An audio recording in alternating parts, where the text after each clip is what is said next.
ada. Boneka ini menjadi teman baik saya dalam berbicara. Hingga saat ini, boneka ini menemani tidur saya di sepanjang malam.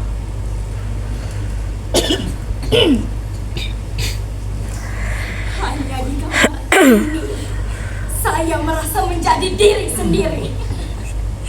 Tawa yang keras hingga tangis yang deras bisa terluapkan tanpa ada larangan dan hal-hal yang berisik dan mengusik.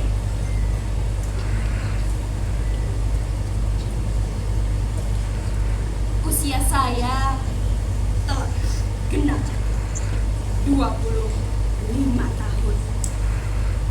Pada usia perak ini mengingatkan saya yang telah lama mengalami hal-hal menarik dalam hidup. Pada memori kecil yang ada di ingatan tergambar jelas bagaimana pukulan dan caci makian yang saya terima dari orang yang saya anggap sebagai pengganti surga saya yang pergi. Saya tidak bisa membela diri. Saya tidak berdaya. Saya menangis dan berteriak.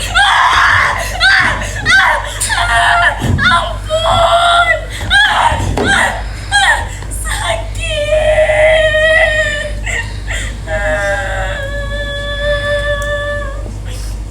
Saya mengatakannya tanpa tahu apa salah saya. Ampun! Ampun! Siksaan itu terus terjadi apabila saya bersuara lebih kencang. Seakan tidak ada satupun orang yang boleh menolong saya. Ia akan puas jika tubuh saya memuat dan saya merintih.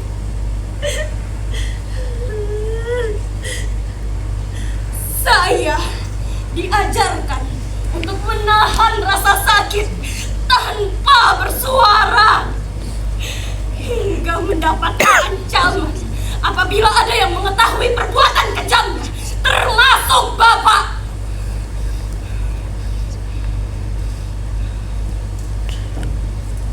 Jika saja mereka melihat dan bertanya, kenapa muar di tubuh saya?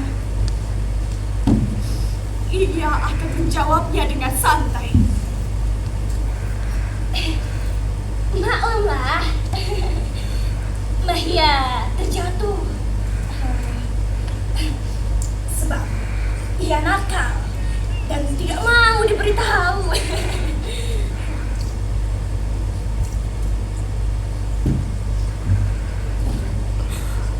Saya selalu berdoa setiap hari untuk diri saya sendiri. Ya Tuhan,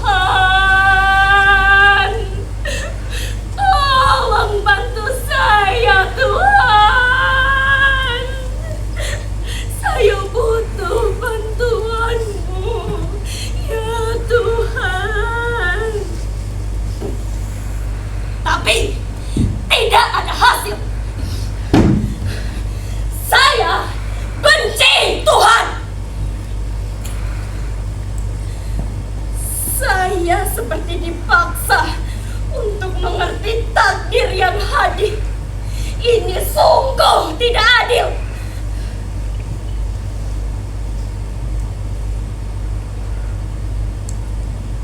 Begitu masa kecil yang sangat tidak ingin saya ulang.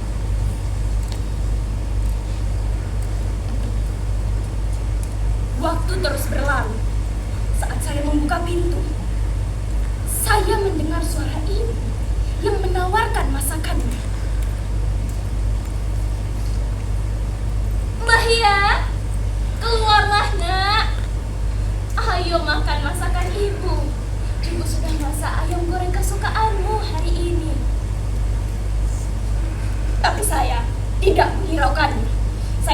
pintu rapat-rapat tanpa menolehnya sedikit. Selang beberapa menit, ada suara azan berkumandang. Ibu mulai mengetuk pintu untuk mengingatkan sekaligus mengajak saya sholat berjamaah. Mahya, keluarlah. Ayo sholat maghrib berjamaah. Ibu tunggu di depan. Sudah pernah?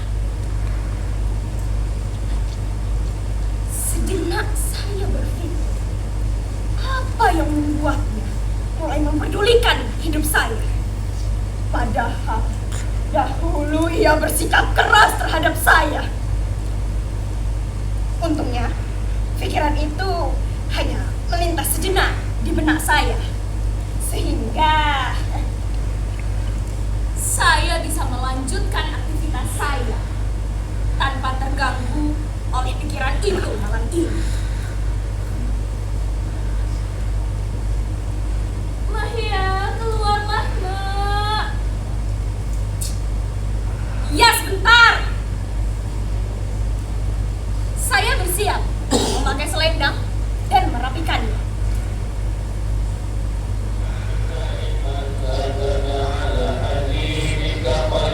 Apa yang terjadi?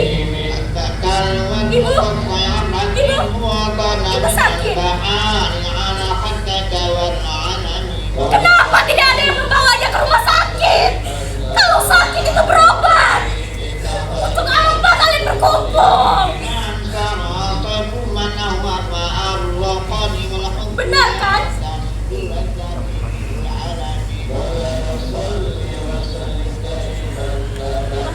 Saya dituntun oleh Nek Encung untuk duduk di sebelah ibu yang baring.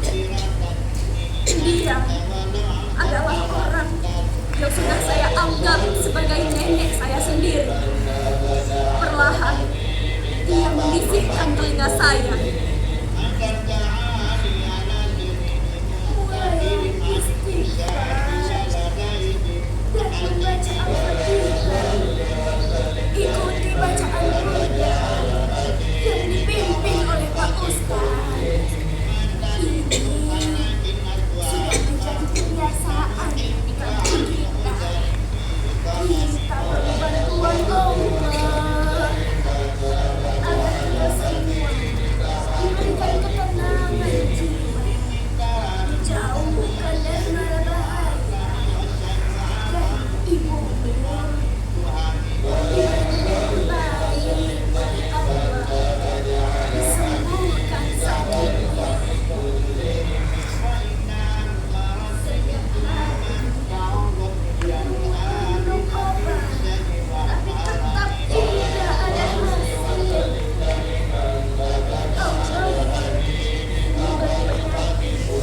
Maka Allah pula yang bisa menyembuhkan.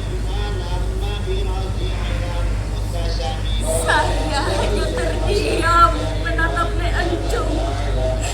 Hati dan pikiran saya berperang hebat. Mengalir air mata saya mendengar lantunan dari Burda.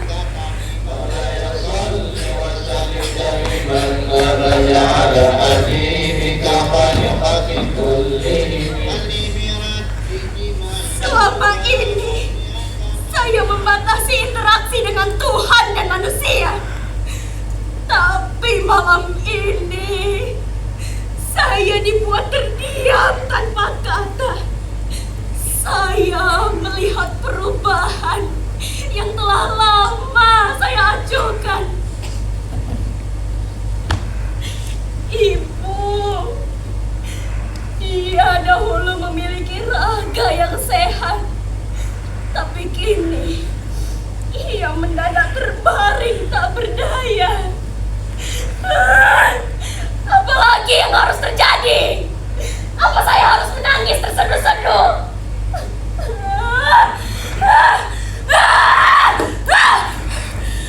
Saya muak. Saya benar-benar muak.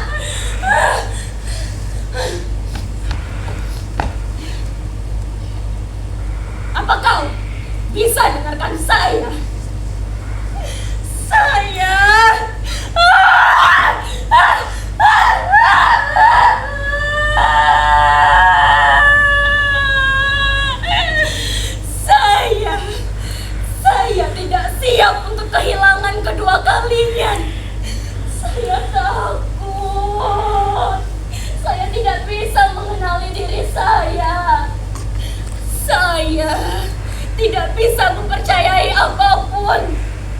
Sakit.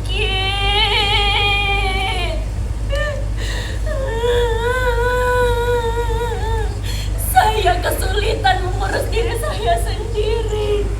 Saya berjuang terlalu keras untuk tidak merepotkan siapapun atas hidup saya. Saya sombong dan terlalu mengandalkan